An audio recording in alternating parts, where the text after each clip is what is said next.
Hi guys, I hope you're all enjoying summer. It's freaking hot out here in LA. It's probably 100+ degrees outside today, and it's gonna be like that all week, so you'll find me in the pool all week. You can already tell I have tan lines because that's where I've been spending my summer. But anyway, this is an update, and actually it's not such a good update because I got fired. I got fired last month. Yep. My employer of 15 years decided to fire me because I did not want to take the certain injection, and you know which one I'm talking about. So yeah, I could see the writing on the wall for a while, but it finally happened. They fired me in June. Yeah, so they're actually not just doing this to me, they're doing this to a lot of people in the LA, San Francisco, and maybe even other areas in California. They're firing us for this reason. So it's finally happened to me last month, and although I could see it coming, it was shocking when it happened. And now I'm left to cope with loss of my income. I used to live my life based on a really good six-figure income. You know, I was just going to cafes and restaurants and going out and shopping and doing all these things because I had a paycheck coming in, you know, to my bank account every 2 weeks. So, right, what did I care? I was pretty carefree, actually. And I'm slowly getting used to the idea that for a little while from now on, and for a little while until now, and from now on for a little bit, I don't have any money coming into my bank account. That's really hard to get used to. Well, luckily for me, I had a lot of vacation hours accumulated for which they're paying me. So I'm gonna have that paycheck that will tide me over for a little bit. But nonetheless, losing your job, especially a well-paid job, is very, very heartbreaking and sobering, and you have to mobilize very quickly and just take another path in your life instead of sitting there wallowing for what was. So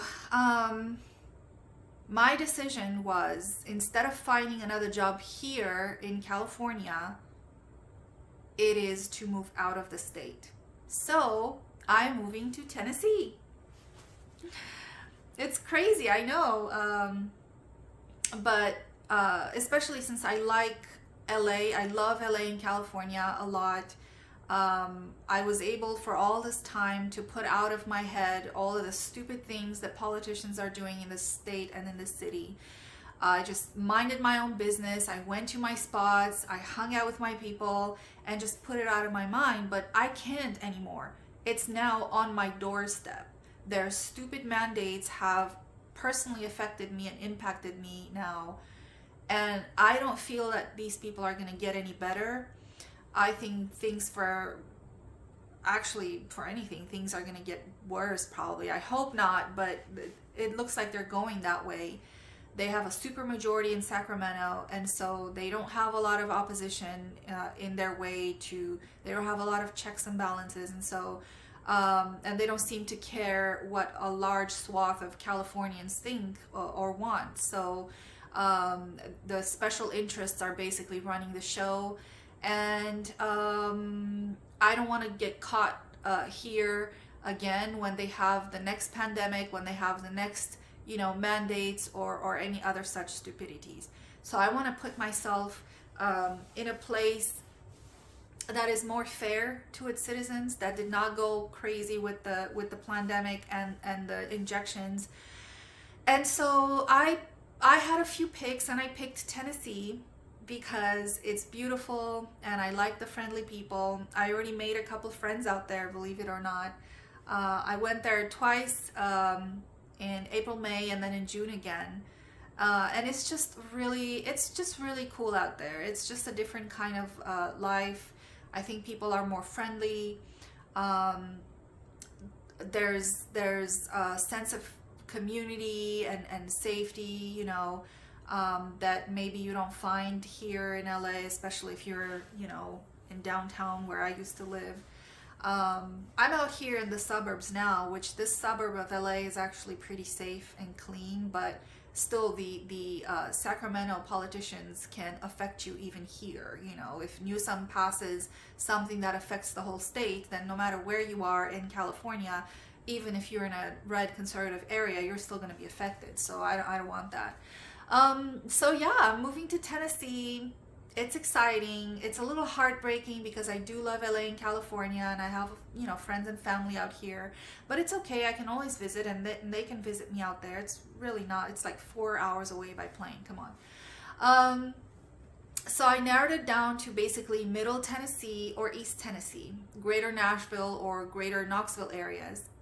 And I don't know where I'm going to end up. I think once my house sells, it's on the market right now, which is heartbreaking because I have to clean it up and pretty it up so I can give it to somebody else. And it's my house. I mean, I literally had people coming in to see it, and you know, of course I didn't show anything outwardly, but in my mind I'm thinking, hey, what are you doing in here? This is my house. It sucks. But anyway, once the house sells, I'm going to get a short-term rental, probably in Nashville. And then from there, I'm going to look for a job. I'm probably going to pick Nashville over Knoxville because it's a bigger city, so I have more chances of finding a job out there. It's a very quickly growing market, Middle Tennessee. So I have a better chance to find a job out there and to find a house that will appreciate in value. So I will take my equity from here and hopefully do a quick turnaround and buy another beautiful house out there. And oh my God, the housing prices out there. I mean, I know they're increasing right now, but compared to California and especially the LA area, oh my God, there are such deals. So I actually saw this really cute suburb, or maybe like a little town outside of Nashville. It's called Kingston Springs. And it's just so beautiful. I mean, I was driving through there. It's a 2-lane street, and I'm driving and I'm looking left and right, and there's these houses hidden among the trees because it's like you're in the forest.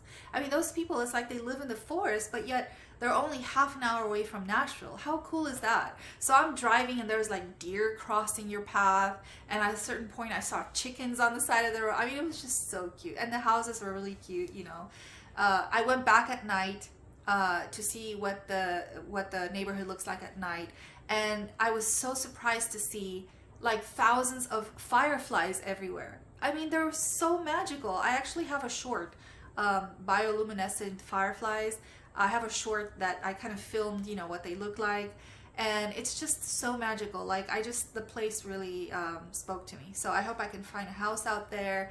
If not, there's another little town called Cotton Town, which I really liked.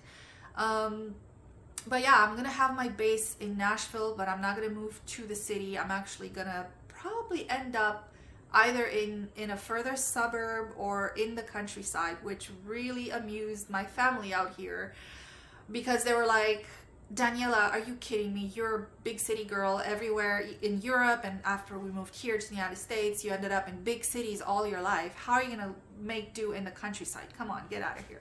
You know, they have a point. But you know what? I can do it. I could totally do it. I mean, while I was there, I saw that people are very, very friendly, and they care about their community's safety. They have their churches, their families, and their guns, and I really like that. And yeah, I think I can do it. So Tennessee, the volunteer state, here I come. California girl in Tennessee. You know, it's so funny because in my first video that I uploaded to YouTube, you can find that, I think it's called Intro. I was telling you that I have this talent, this innate talent, and I do, of finding the good and the beauty of almost every situation. And I kind of pride myself on that. And so I think God took that and said, oh yeah, okay, let's give you a big challenge. Let's give you the worst thing that could happen, one of the worst things that happened to you in your career, and let's see you handle that situation. So it's almost like a challenge from God. So challenge accepted. I think God knows that I can do it, and I know too. So I'm gonna take you along on my ride. It's a wild ride. I did not expect this. I did not ask for this. This happened to me, I guess. So I'm gonna take you along, and let's see what this California girl is going to do in Tennessee, how I'm gonna make do out there. I'm gonna be all alone, literally. I don't know anybody there. I have a couple of friends, but I only hung out with them, you know, a few days while I was there. So yeah, I'll take you along on my journey. Let me know if you have any comments for me, any tips or tricks or anything I should know about Tennessee. Any Tennesseans watching, you know, what's the best place to live out there and why? Are there any areas that I should stay away from? You guys know better than I do at this point, so let me know. Give me your comments, and I'll keep you updated on my journey. Thanks for coming along.